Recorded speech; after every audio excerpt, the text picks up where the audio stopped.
Module 17.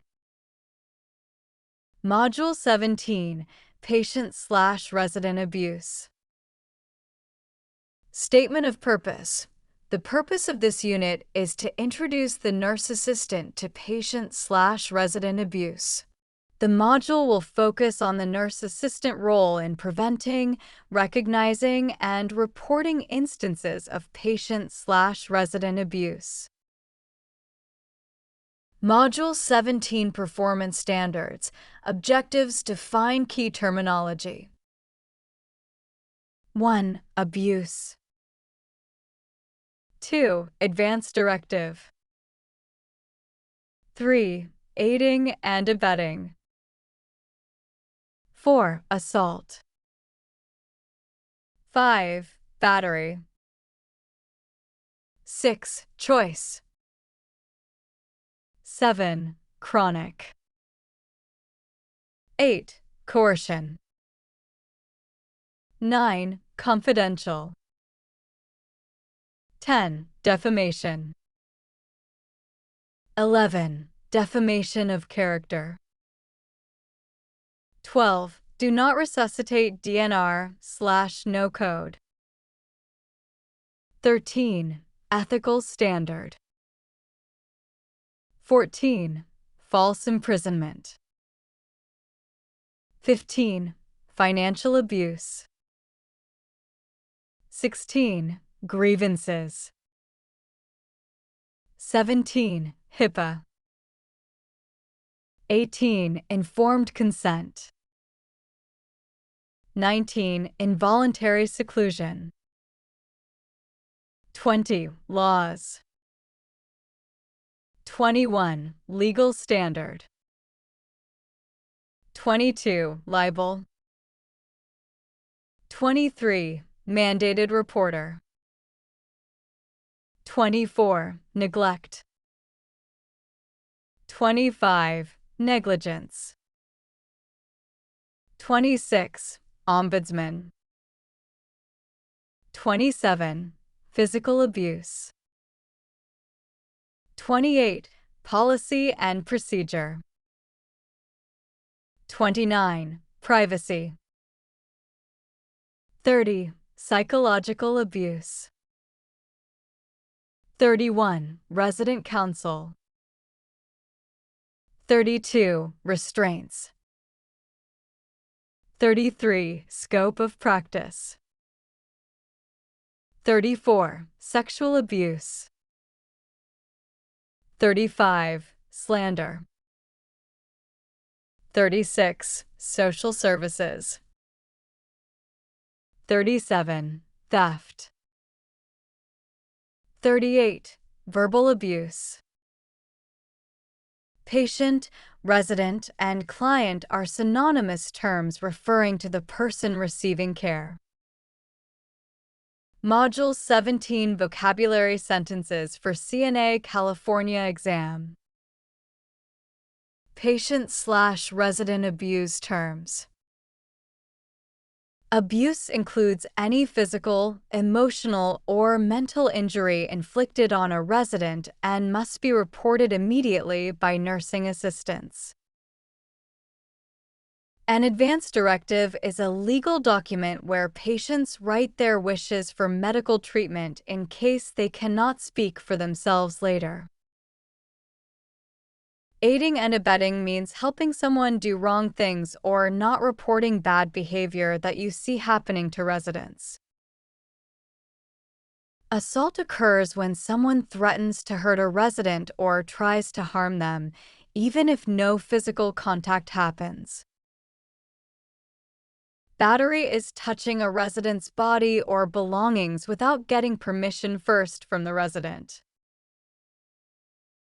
Residents have the right of choice to make their own decisions about activities, clothing, and daily routines. A chronic condition lasts for a long time and may never completely go away, like diabetes or arthritis. Coercion means forcing residents to do something they don't want to do against their wishes.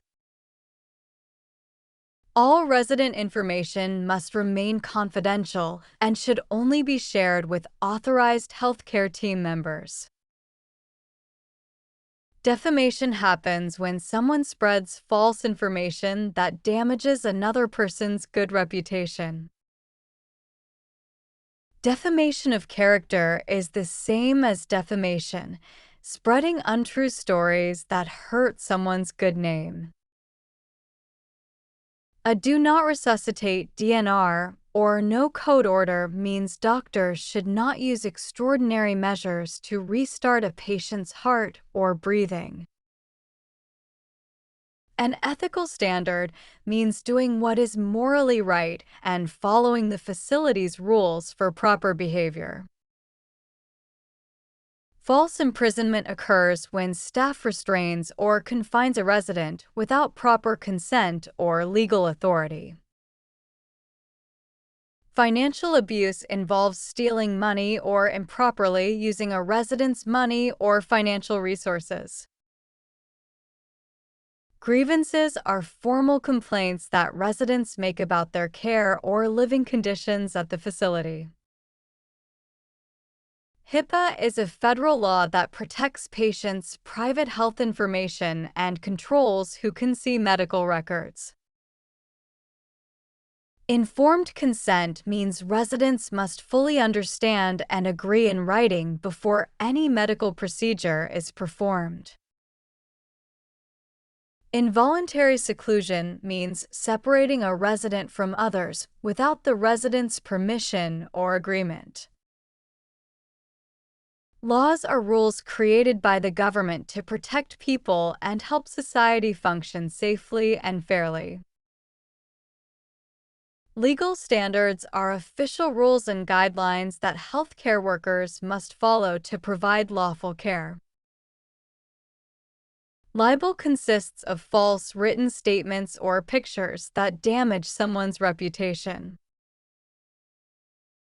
A mandated reporter is someone who is legally required to report suspected or witnessed abuse to authorities.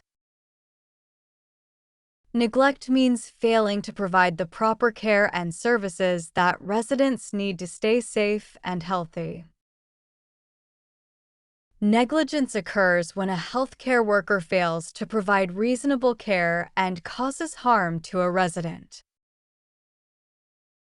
An ombudsman is a neutral person who advocates for residents and helps resolve complaints about their care.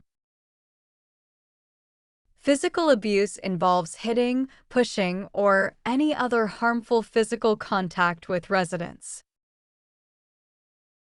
Policy and procedure are the written rules and step-by-step instructions that guide how facilities operate and provide care. Privacy means protecting residents from unwanted exposure and keeping their personal information confidential.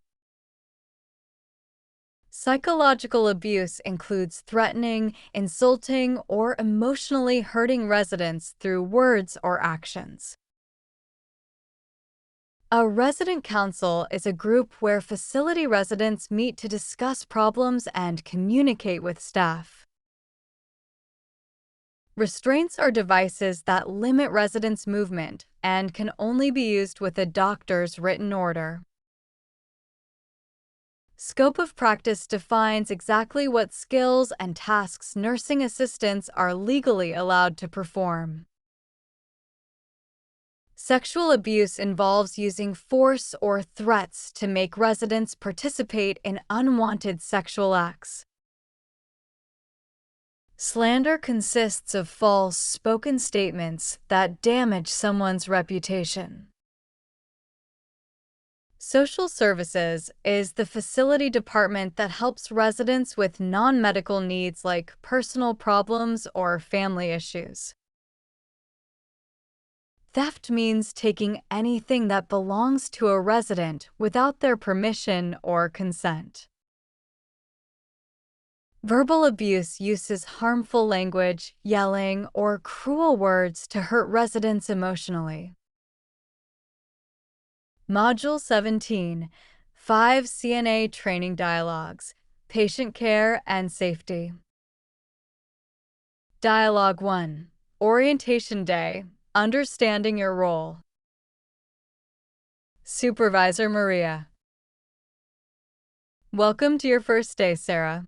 As a new CNA, it's important you understand your scope of practice. Sarah, new CNA. Thank you, Maria. What exactly does that mean? Maria. Your scope of practice defines what you can and cannot do legally as a nursing assistant. You'll follow our policy and procedure manual for all patient care activities. Sarah. I want to make sure I provide good care. What should I watch out for? Maria. Great question. As a mandated reporter, you're legally required to report any signs of abuse or neglect you observe. This includes physical abuse, psychological abuse, financial abuse, and sexual abuse. Sarah. That sounds serious. How do I know what to look for? Maria. We'll train you to recognize signs like unexplained injuries, changes in behavior, or missing personal items that might indicate theft. Remember, patient confidentiality is crucial. We only discuss concerns with appropriate staff. Sarah. I understand. Patient safety comes first. Dialogue 2. Incident reporting. CNA Tom. Nurse Jackson, I need to report something concerning about Mrs. Chin in room 204. Nurse Jackson. What did you observe, Tom? Tom. During her bath, I noticed bruising on her arms that wasn't there yesterday. She seemed scared and said her son visited last night. Jackson. Thank you for reporting this immediately. This could be physical abuse. Did she give you informed consent for the examination? Tom. Yes, she agreed to let me check. She also mentioned he took money from her purse. Could that be financial abuse? Jackson. Absolutely. Taking someone's money without permission is a form of abuse. We need to document everything and contact social services and the ombudsman. Tom. Should I talk to her son when he visits? Jackson.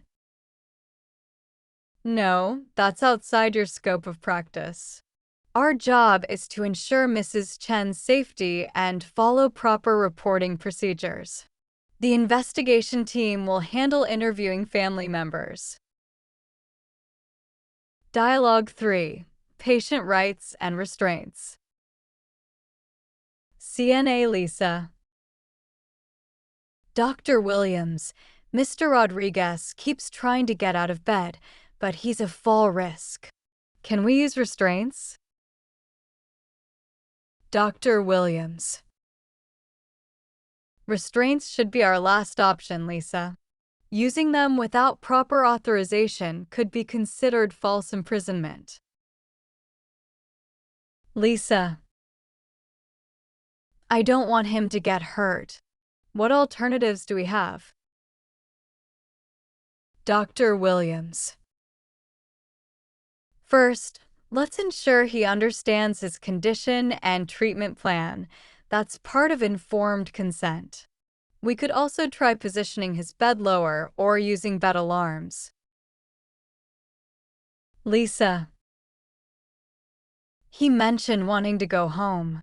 He seems frustrated. Dr. Williams. That's understandable. Patients have the right to express their feelings. However, we must never use coercion to force compliance. If we do need restraints, we need a doctor's order and regular monitoring. Lisa. What about his family? They're asking lots of questions. Dr. Williams. They have a right to information, but remember HIPAA rules. Only share information that Mr. Rodriguez has authorized us to share.